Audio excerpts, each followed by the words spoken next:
Good morning, students.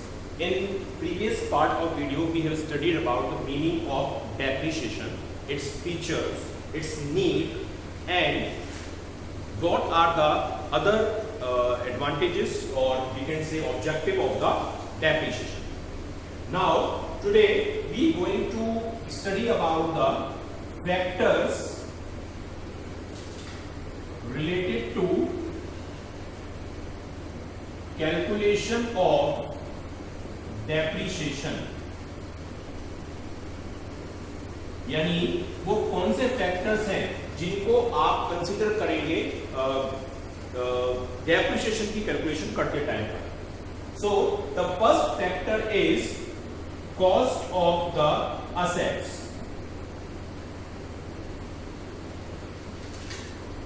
Cost of the assets means the total amount incurred in purchase of assets, which include the purchasing cost and plus other expenses like installation charges, freight, or we can say any other charges which is related to the purchase of assets. So we can say cost of purchase plus other charges. Other charges which include installation charges, freight, जो लाने में हम भाड़ा वगैरह पे करते हैं, ये सारी चीजें इसमें हम ऐड करेंगे. फॉर एग्जांपल, अगर हमने 50,000 रुपीस की कोई असेट्स परचेज की है और उसको 10,000 हमने इंस्टॉल और अपनी वर्किंग प्लेस पर लाने तक हमने खर्च कर दिए, तो टोटल कॉस्ट हमारे लिए गुड्स की कितनी हो जाएगी? असेट्स की 60,000 हो जाएगी. हम 50,000 कंसीडर नहीं करेंगे, हिस्टोरिकल कॉस्ट हमें काउंट करनी है. Means the total amount incurred in the purchase of assets. Second point जो होता है वो होता है estimated life of assets. Estimated life of assets. Life क्या होती है? Every assets has a definite life. Means जब भी आप कोई असेट्स परचेज करेंगे तो एटलीस्ट आपको ये आइडिया होगा कि ये कितने टाइम पीरियड तक हमारे लिए यूजफुल बनी रहेगी. सपोज आपने ये 50,000 की आपने ये मशीन परचेज की है या असेट्स परचेज की है और आपको ये एक्सपेक्टेशन है कि 10 इयर्स तक ये हमारे लिए वर्किंग करेगी. तो मींस 10 ईयर उसकी क्या हो जाती है? एस्टिमेटेड लाइफ हो जाती है. ठीक है. और third one is scrap value. What is scrap value? The amount received after the expiry of time of the assets. यानी जब हमारी assets की जो लाइफ है वो कंप्लीट हो जाएगी, हम उसको सेल करेंगे, तो ऐसे स्क्रैप में भी अगर वो जाता है तो कितना अमाउंट हमें रिसीव होगा, वो चीज स्क्रैप वैल्यू कहलाती है. क्लियर? तो ये तीन फैक्टर्स ऐसे हैं जो हमें कंसीडर करने पड़ेंगे किसी भी असेट्स की डेप्रीशिएशन को कैलकुलेट करते टाइम पर. First one is cost of assets, which include the purchasing cost and plus other charges. Estimated life of assets, which means the definite life or predetermined life of assets. And third one is the scrap value, the amount received after the expiry of time of that particular assets. क्योंकि बिना इन तीन factors के आप कोई भी depreciation की calculation नहीं कर पाएंगे. Now the next one is method of calculation of depreciation. यानी कि हमें कौन कौन से वो मेथड्स हैं जिनकी हेल्प से हम डेप्रीशिएशन को कैलकुलेट करते हैं. Methods of depreciation. देखिए, वैसे तो हमारे सिलेबस में केवल दो ही मेथड है, लेकिन कैलकुलेशन करने के बहुत सारे मेथड्स होते हैं. Annuity method, machine rate method, और we can say revaluation method, depreciation fund method, sinking fund method. लेकिन हमारे सिलेबस में केवल दो ही मेथड है. पहला है स्ट्रेट लाइन मेथड, इसको हम शॉर्ट में बोलते हैं SLM, स्ट्रेट लाइन मेथड. इसका एक और नेम होता है ओरिजिनल कॉस्ट मेथड.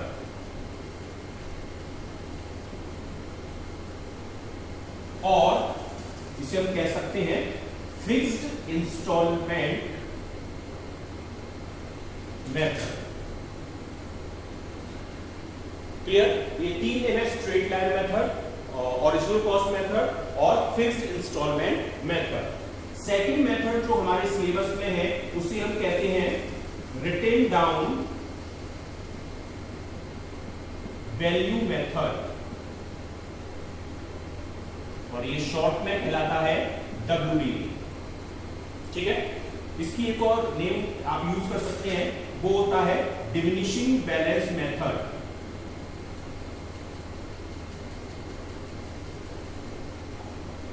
और reducing balance method.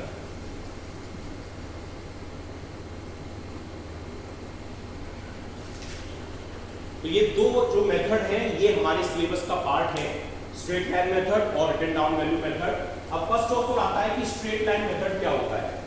Straight line method में जो हम डेप्रिसिएशन कैलकुलेट करते हैं हमेशा परचेजिंग कॉस्ट यानी जो उसकी कॉस्ट ऑफ असेट्स होती है उस पर कैलकुलेट की जाती है। हर ईयर उसी पर्टिकुलर कॉस्ट पर वो हमारी जो डेप्रिसिएशन है वो चार्ज की जाएगी, और लाइफ पूरी होने के बाद उस असेट्स की वैल्यू जीरो हो जाती है। जैसे 50,000 आपकी सपोज कीजिए असेट्स की वैल्यू थी, 5 ईयर वो आपकी यूजफुल थी, तो यानी हर साल 10,000 वैल्यू कम हो जाएगी, और 5 साल के बाद जब पूरी वैल्यू हम डेप लगा देंगे तो वैल्यू कितनी हो जाएगी, जीरो हो जाएगी। यहां पर हर साल जो डेप लगती है वो लगती है कितने पर, कॉस्ट पर। अब जो रिटन डाउन वैल्यू मेथड है वहां पर ऐसा नहीं होगा, वहां पर डेप्रिसिएशन लेस करने के बाद जो अमाउंट आएगा उस बैलेंस मेथड पर आपको डेप्रिसिएशन चार्ज करनी है, means reducing balance method after the deduction of depreciation. For example लीजिए 50,000 सपोज कीजिए 10,000 की मशीनरी थी आपके पास, एक बार आपको SLM मेथड से लगाना है, एक बार आपको WDV मेथड से लगाना है, और 10% उसकी वैल्यू कम करनी है। तो देखिए फर्स्ट ईयर 1,000 रुपीज कम होगी, 10,000 का 10% 1,000, यानी स्ट्रेट लाइन में मेथड रह जाएगा 9 बैलेंस रहेगा 9,000, और 9,000 ही यहां पर रह जाएगा। अब सेकेंड ईयर यहां पर तो आप दोबारा 1,000 लगाएंगे, यानी इसी कॉस्ट पर आपको 10% चार्ज करना है, यानी बैलेंस रह जाएगा 8,000। थर्ड ईयर फिर आप 1,000 कम कर देंगे, बैलेंस रह जाएगा 7,000। फोर्थ ईयर फिर करेंगे 1,000 यानी 6,000, यानी हर साल आपको परचेजिंग कॉस्ट पर ही उसकी डेप्रिसिएशन चार्ज करनी है।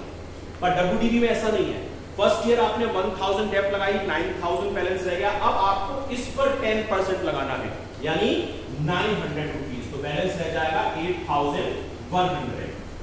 अब थर्ड ईयर आपको इस वाले बैलेंस पे मेथड लगाना है, यानी 810, तो 7,290 रह जाएगा। फोर्थ ईयर आप इस बैलेंस पे लगाएंगे तो 729 रह जाएगा। तो ये डिफरेंस है हमारा स्ट्रेट लाइन और written down value method.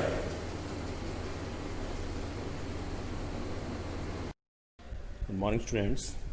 In previous part of video we have studied about the meaning of depreciation, its features and objective of calculation of depreciation. Today we going to study about the accounting treatment and some other aspect of the depreciation. And first one is factors affecting the amount of depreciation. Means ऐसी वो कौन सी चीज़ें हैं जो हमारी depreciation को effect करती हैं। तो इसमें ये 3 चीज़ें जो हैं ये हमारी बहुत इंपॉर्टेंट हैं। फर्स्ट वन है हिस्टोरिकल कॉस्ट और other amount substituted for the historical cost of the depreciable assets when assets have been revalue. Means total cost कह सकते हैं हम इसको, एक तरीके से कह सकते हैं कि कॉस्ट हमारी असेट्स की क्या है। सपोज हमने 50,000 रुपीज़ का अगर हमने कोई असेट्स परचेज किया है और उसको हमने 10,000 रुपीज़ उसको लाने में और लगाने में खर्च कर दिए हैं, तो हमारे लिए जो टोटल कॉस्ट या हिस्टोरिकल कॉस्ट होगी उस असेट्स की वो 60,000 रुपीज़ होगी।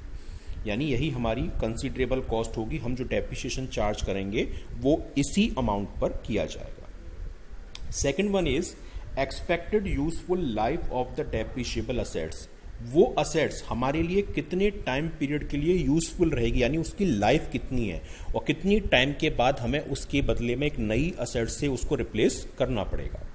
सपोज हमने यही असेट्स परचेज की और हमने ये एस्टिमेशन लगाया कि वो करीब 10 ईयर्स तक हमारे लिए यूजफुल बनी रहेगी, तो 10 ईयर्स उसकी क्या हो गई, एस्टिमेटेड लाइफ हो गई।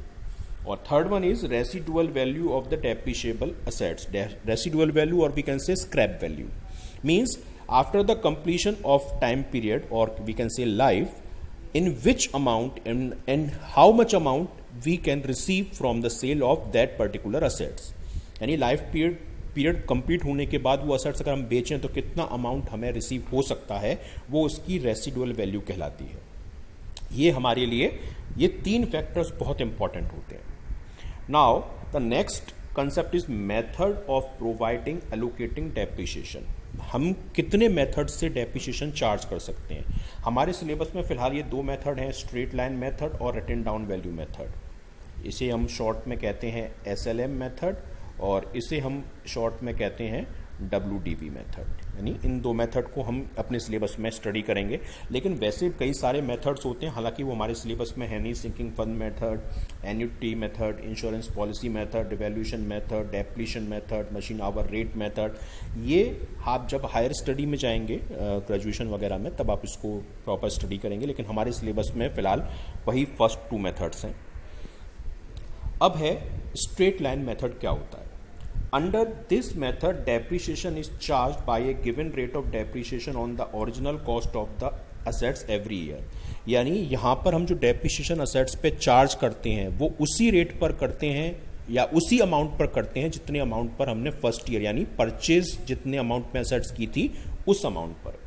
सपोज हमने 50,000 रुपीज़ की कोई असेट्स परचेज की और 10% हमें उसकी डेप्रिसिएशन लगानी है, तो फर्स्ट ईयर भी हम 50 पे लगाएंगे और सेकंड ईयर भी 50 पर और थर्ड ईयर भी 50,000 पर है. जब तक हमारे पास असेट्स लगी परचेज कॉस्ट पर ही लगेगा. Due to this reason depreciation charge annually remain fixed. इसलिए हमेशा हर ईयर डेप्रिसिएशन का अमाउंट सेम रहता है, कोई भी चेंज नहीं. अगर सपोज कीजिए 50,000 का 10% कितना होता है 5,000, यानी हर साल उस असेट्स की पे डेप्रिसिएशन 5,000 ही चार्ज होगी.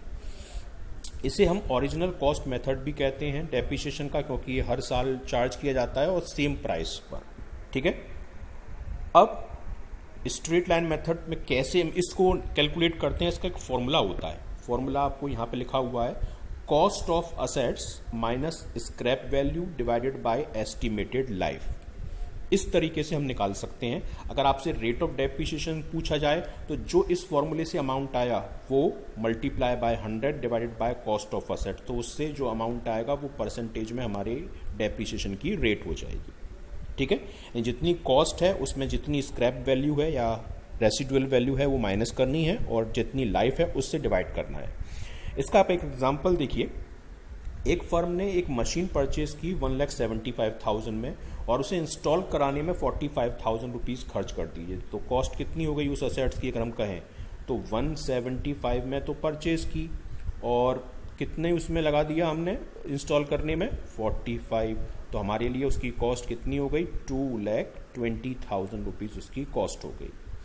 10 ईयर्स उसकी लाइफ थी और रेसिडुअल जो वैल्यू थी 10 ईयर्स के बाद वो 20,000 थी. फॉर्मूला क्या बताया, total cost of asset that is 2,20,000 minus scrap value that is 20,000 divided by life यानी 10 ईयर. 220 में से 20 माइनस करेंगे 2,00,000 में से 10 डिवाइड करेंगे तो 20,000 रुपीज़ ये हमारी डेप्रिसिएशन का अमाउंट हो जाएगा जो हम हर साल उस असेट्स पर चार्ज करेंगे. अब आता है कि स्ट्रेट लाइन मेथड के क्या क्या बेनिफिट्स हैं. फर्स्ट है it is very simple method, क्योंकि हर साल सेम अमाउंट की डेप्रिसिएशन चार्ज करनी है, आपको एक बार लगानी है और हर साल वही अमाउंट से आपको चार्ज करते रहना है. Assets is completely return of. जब उसकी लाइफ कंप्लीट हो जाती है तो असेट्स की वैल्यू ज़ीरो हो जाती है. जैसे 50,000 किसी असेट्स की वैल्यू है, आप 5,000 रुपये उस असेट्स पर डेप लगा रहे हैं, तो आफ्टर 10 ईयर 10 साल के बाद उस असेट्स की टोटल डेप कितनी हो जाएगी 50. यानी 50 में से 50 की डेप हो गई, वैल्यू क्या हो गई 0 हो गई. यानी कंप्लीटली असेट्स रिटर्न ऑफ हो जाती है, कोई भी बैलेंस नहीं बचता है. नो विंडो ड्रेसिंग, मतलब आप इसमें मैनिपुलेट नहीं कर सकते फिगर्स को, क्योंकि डेप्रिसिएशन हर साल चार्ज हो रही है तो इफेक्ट जो होगा डेप्रिसिएशन का वो प्रॉफिट पर इक्वल अमाउंट से पड़ेगा. मैनिपुलेशन पॉसिबल नहीं होता है. और knowledge of original cost of total depreciation charge, यानी आपको पता रहता है कि हर साल कितनी कितनी डेप्रिसिएशन लगती रहेगी. अब आता है कि डिमेरिट्स क्या हैं इसके. First demerit is interest factor ignored, यानी आप ऐसे एक मेथड होता है उसमें एन्युटी मेथड, तो फिक्स असेट्स जब आप परचेज करते हैं, इन्वेस्ट करते हैं, तो उस पर कितनी इंटरेस्ट चार्ज हो रही है ये अमाउंट हम डेप्रिसिएशन में फिर काउंट नहीं कर पाते। इससे क्या होता है, लॉस ऑफ इंटरेस्ट हमको बियर करना पड़ता है। नेक्स्ट है undue pressure of later years. Under fix instalment method the total charge against the income goes on increasing year by year while the efficiency of assets on decreasing, thus pressure on later years unduly high। यानी हम जब assets को use करते हैं तो हमारी income तो increase होती है, लेकिन जो उस असेट्स को यूज कर रहे हैं, असेट्स की जो वर्किंग एफिशिएंसी है वो ईयर बाय ईयर कम होती चली जाती है। तो फ्यूचर के ईयर में उस इनकम को मेंटेन करने के लिए हमें एक्स्ट्रा प्रेशर फेस करना पड़ता है, क्योंकि मशीन या असेट्स की वैल्यू या जो उसकी एफिशिएंसी है वो ऑलरेडी कम हो चुकी होती है। Third one is difficult to estimate the scrap value. आप बिगनिंग में ये एस्टिमेशन नहीं लगा सकते कि एंड जब लाइफ कंप्लीट होगी तो हम मिनिमम कितने अमाउंट में उस असेट्स को सेल कर देंगे, ये कैलकुलेशन थोड़ी टिपिकल हो जाती है। नेक्स्ट है unsuitable for long term assets, यानी ये जो मेथड है ऐसी असेट जो बहुत लंबे टाइम तक यूज होती हैं, जिनमें हम बाद में कभी एडिशन कर लेते हैं, कोई नया पार्ट ऐड कर लेते हैं या दोबारा से उनको वर्किंग कंडीशन में ले आते हैं, वहाँ उस टाइप की असेट्स के लिए सूटेबल नहीं होता है। No provision of fund for replacement, यानी अगर आपको नई असेट्स खरीदनी है तो उसके रिप्लेसमेंट के लिए जो आप प्रोविजन वगैरह बनाते हैं, उन प्रोविजन में भी ये मेथड आपके लिए सूटेबल नहीं होता है। ठीक है। Now students, we are going to study about how can we calculate depreciation। हम depreciation को कैसे निकालेंगे? तो we have studied about the factors which are essential for the consideration regarding the calculation of depreciation. First one is cost of assets. Second one is estimated life of assets and third one is scrap value। तो यही तीन factors की help से हम depreciation charge कर सकते हैं। कैसे? फॉर्मूला का यूज हम करते हैं, cost of assets minus scrap value divided by estimated life of assets. इस फॉर्मूले की हेल्प से हम डेप्रिसिएशन की कैलकुलेशन कर सकते हैं। हाउ? सपोज हमने एक मशीनरी परचेज की और उसकी कॉस्ट थी 50,000।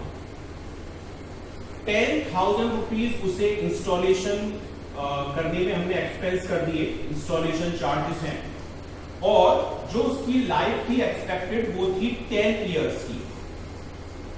10 इयर्स एक्सपेक्टेड लाइफ है, और आफ्टर 10 ईयर अगर हम उसको सेल करेंगे तो अप्रोक्स 10,000, सपोज कीजिए 15,000 रुपीज हमें रिसीव हो जाएंगे, इवन अगर हम उसको एज ए स्क्रैप भी सेल करेंगे। तो देखिए कॉस्ट ऑफ असेट्स कितनी होती है, परचेजिंग कॉस्ट है 50,000 plus 10,000 installation charges, means total cost हो गई 60,000 रुपीज। अब इस वाले फॉर्मूले को अगर हम पुट करते हैं वैल्यूज, तो cost of assets 60,000 minus scrap value that is 15,000 and divided by estimated life that is 10 year. 60 minus 15 that is 45,000 and divided by 10 means 4,500। यानी उस मशीनरी या जो भी असेट्स है उस पर ईयर आपको 4,500 रुपीज की जो है डेप्रिसिएशन चार्ज करनी है। क्लियर? नाउ अब हम देखेंगे कि हमें क्या जर्नल एंट्रीज पास करनी है। What are the journal entries related to the depreciation, यानी आप डेप्रिसिएशन में कौन कौन सी जर्नल एंट्रीज को पास करेंगे। तो फर्स्ट ऑफ ऑल आपको परचेज करनी है assets. First entry will be purchase of assets. Purchase of assets, तो परचेज ऑफ असेट्स की एंट्री क्या होगी आपकी? आपकी एंट्री होगी sundry assets account debit to bank. Suppose आपने मशीनरी परचेज की तो machinery account debit to bank account, ये आपकी परचेज ऑफ असेट्स की एंट्री हो जाएगी। अब end of the financial year, यानी जब आपका फाइनेंशियल ईयर कंप्लीट होगा तो आप क्या करेंगे, चार्जिंग ऑफ डेप्रिसिएशन, यानी आप डेप्रिसिएशन चार्ज करेंगे।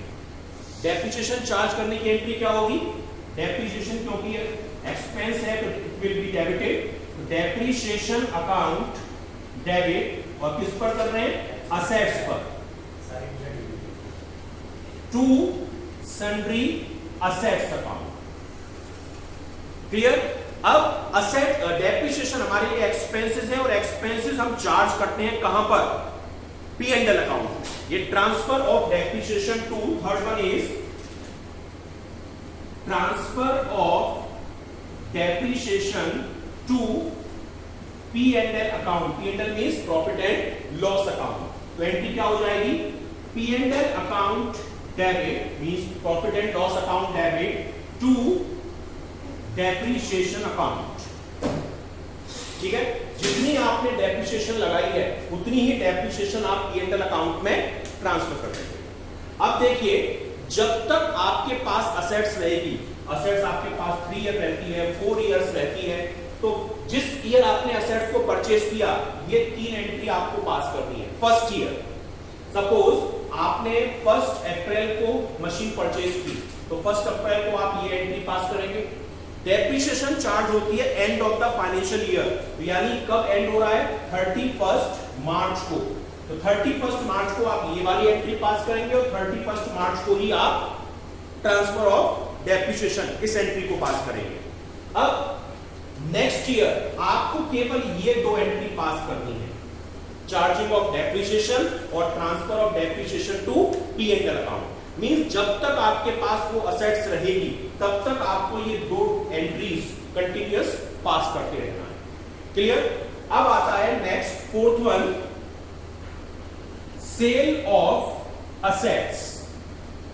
आपने एक पर्टिकुलर 3 और 4 इयर्स के बाद असेट्स को सेल कर दिया, तो सेल ऑफ असेट्स की एंट्री क्या होगी, bank account debit to sundry assets account, यानी आपने असेट्स को सेल कर दिया। अब असेट्स को ओवरऑल सेल करने से या तो आपको प्रॉफिट हुआ होगा या आपको लॉस हुआ होगा। ठीक है, तो 5th वन एंट्री आप क्या पास करेंगे, अगर profit from sale of assets, अगर आपको प्रॉफिट हुआ है तो आप एंट्री क्या पास करेंगे, sundry assets account debit to P and L account.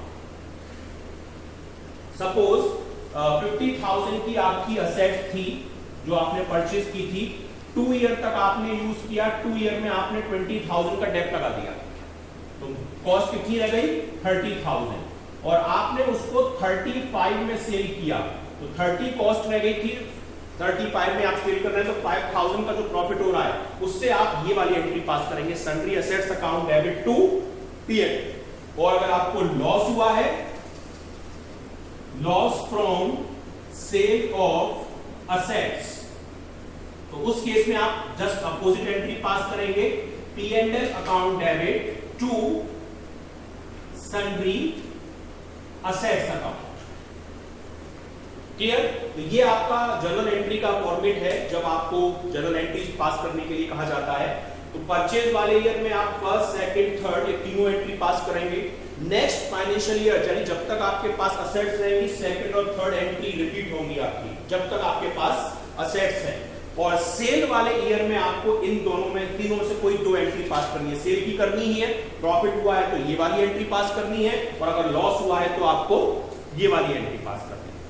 अब आपको फॉर्मेट देखना है लेजर का, what is the format of laser of the depreciation और सन्ड्री असेट्स। यहां पर 2 लेजर मेन होते हैं, एक तो असेट्स अकाउंट और दूसरा होता है डेप्रिसिएशन अकाउंट। तो फर्स्ट ऑफ ऑल मैं आपको बता रहा हूं असेट्स का जो लेजर है, असेट्स अकाउंट अगर आपने मशीनरी खरीदी है तो आपको मशीन का लेजर बनाना है, फर्नीचर परचेज किया है फर्नीचर का लेजर बनाना है। फॉर्मेट आप जानते ही हैं लेजर का, आप पढ़ चुके हैं। Date, then particular, JF amount, again date, then particular, then JF and amount. So this is the format of laser. First transaction मैंने आपको क्या बताया, परचेज ऑफ असेट्स। तो जिस भी डेट को आप असेट को परचेज करेंगे यहां पर आप लिखेंगे टू बैंक अकाउंट। ये किस चीज का अमाउंट है, परचेज ऑफ असेट्स। मैं लिख देता हूं यहां पर ब्रैकेट में लिखा हुआ, जितने में आपने परचेज की है वो अमाउंट आप अमाउंट वाले कॉलम में शो कराएंगे। क्लियर? सपोज आपने 50,000 की परचेज की है, 10,000 इंस्टॉलेशन, तो टोटल अमाउंट आप कितना शो कराएंगे, 60,000 रुपीज। सपोज आपने ये परचेज किया 1 अप्रैल को। अब नेक्स्ट जर्नल एंट्री मैंने आपको किसकी बताई थी, चार्जिंग ऑफ डेप्रिसिएशन, और ये होता है and of the financial year. Suppose 1 अप्रैल आपका है तो एंड कब होगा, 31 मार्च को, और आप यहां पर एंट्री पास करेंगे बाय डेप्रिसिएशन अकाउंट। ये किस चीज की एंट्री है, चार्जिंग ऑफ डेप्रिसिएशन। जितनी आपने डेप लगाई उतना अमाउंट यहां लिखेंगे। क्लियर? अब आप टोटल लगाएंगे, और टोटल लगाने के बाद जितनी आपने डेप्रिसिएशन इस पर लगाई है वो अमाउंट माइनस करके बैलेंस आप यहां लिख देंगे, और ये किस नाम से आएगा, बाय बैलेंस सीडी के लिए। अब यहां पर आप इसे दोबारा ट्रांसफर करेंगे, यहां लिखेंगे टू बैलेंस बीडी, और जो भी बैलेंस आया है ये यहां पर ट्रांसफर हो जाएगा। अब सपोज कीजिए आपने असेट्स को सेल कर दिया, ठीक है, तो जिस भी डेट को आपने असेट्स को सेल किया आप यहां पर लिख देंगे उसे बाय बैंक के नाम से, बाय बैंक अकाउंट। ये किस चीज का अमाउंट है, ये है सेल ऑफ असेट्स। जितने भी अमाउंट में आपने असेट्स को सेल किया है वो अमाउंट आप यहां पर मेंशन करेंगे। अब सपोज कीजिए कि कुछ महीने तो आपने उस फाइनेंशियल ईयर में यूज किया, जैसे सपोज कीजिए आपने सेल किया 1 अक्टूबर को, आपका जो फाइनेंशियल ईयर है वो 1 अप्रैल से स्टार्ट होता है। तो देखिए कितने महीने यूज किया, अप्रैल, मई, जून, जुलाई, अगस्त, सितंबर, 6 मंथ। तो 6 मंथ की आप डेप्रिसिएशन भी यहां पर लगाएंगे, जो भी आपकी डेप्रिसिएशन बनती है। अब अगर आपको असेट्स को सेल करने से प्रॉफिट हुआ है तो लॉस हुआ है, तो आप यहां लिखेंगे बाय P&L। ये किस चीज का अमाउंट है, लॉस का। और अगर प्रॉफिट हुआ है तो आप यहां लिखेंगे टू P&L। ये किस चीज का अमाउंट है, प्रॉफिट का। और देन आफ्टर आप फाइनल बैलेंस निकाल देंगे, जो भी बैलेंस है आपका, वो जो बैलेंस होगा वो हो जाएगा by balance CD। So this is the format of laser of the assets account. Now एक और इसमें हम लेजर बनाते हैं, that is depreciation account. Depreciation account का आप लेजर और देख लीजिए।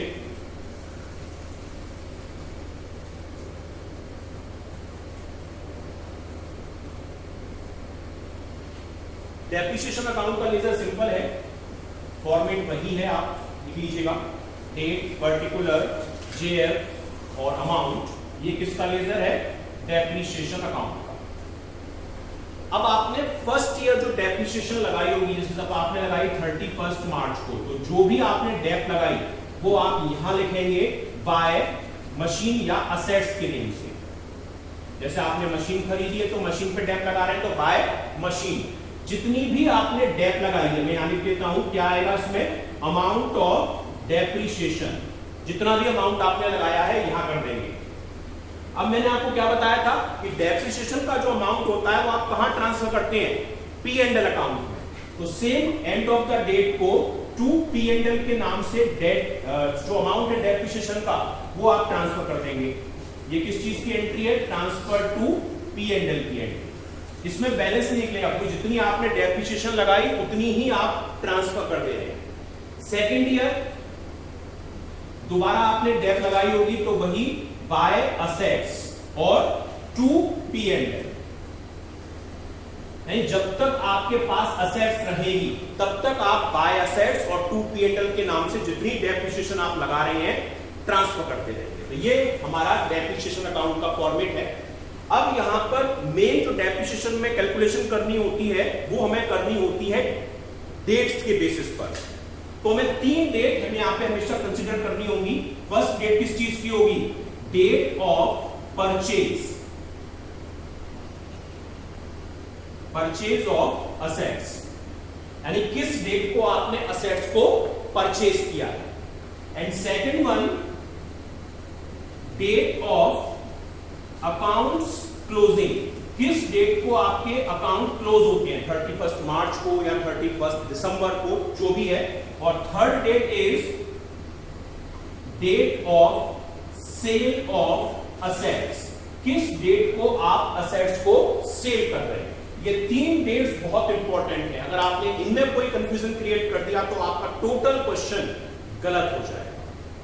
Date of purchase of assets, date of account closing and date of sale of assets, ये आपको हर हाल में अपने कंसीडर करनी ही होगी और एक्यूरेटली करनी होगी। सो मैंने आपको आज के पार्ट में फॉर्मेट बताया, लेजर अकाउंट का, असेट्स और डेप्रिसिएशन का, जनरल एंट्री का फॉर्मेट बताया, how can we calculate the depreciation, ये मैंने फॉर्मूला आपको बताया।